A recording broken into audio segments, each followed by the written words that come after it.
Right, so from my history class, we were asked to pick a certain time and place or a certain person in history, and we had to do a paper on it, which is due in a month. And I couldn't think of no better person.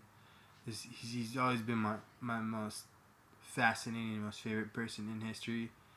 I think when you talk about this man, he was not playing.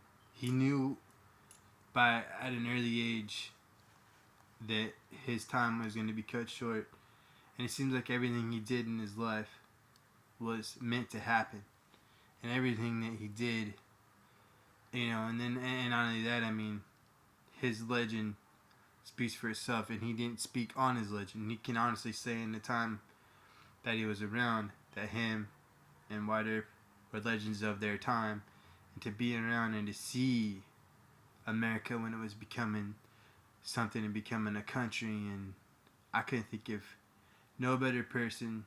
There's so many other outlaws. I almost went with, and gunslingers and all that, but I almost went with Jesse James, but I had to go with the one and only Doc motherfucking Holiday. Because as cool as I find all the other legends of the Old West to be, cool, I just think Doc Holliday had such a swagger about him. He had this uncanny presence, and he had an ability to stay alive even though he was a dead man. And he had this undying loyalty to his friends, especially to White Earp, that pretty much you can see in Tombstone and all that. Like, you say whatever really you want to him, but the man's gonna stand on his toes. And if you're gonna bring it, you better bring it, because Doc was not playing.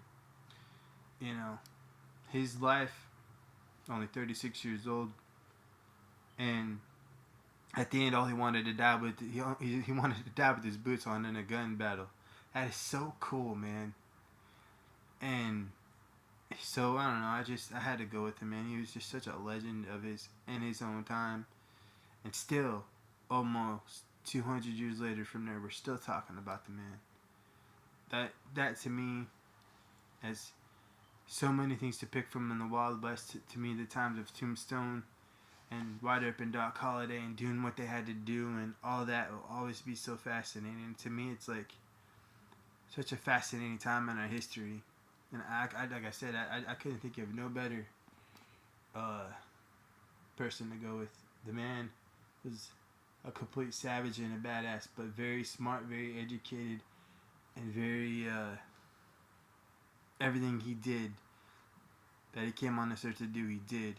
And he went out in a pretty shitty way, but he only wanted to go out with his boots on, man. So rest in peace to the one and only Doc Holliday. And I can't wait to get cracking on this, because I got a lot already built up and saved up to what I'm gonna write about him. So that's right.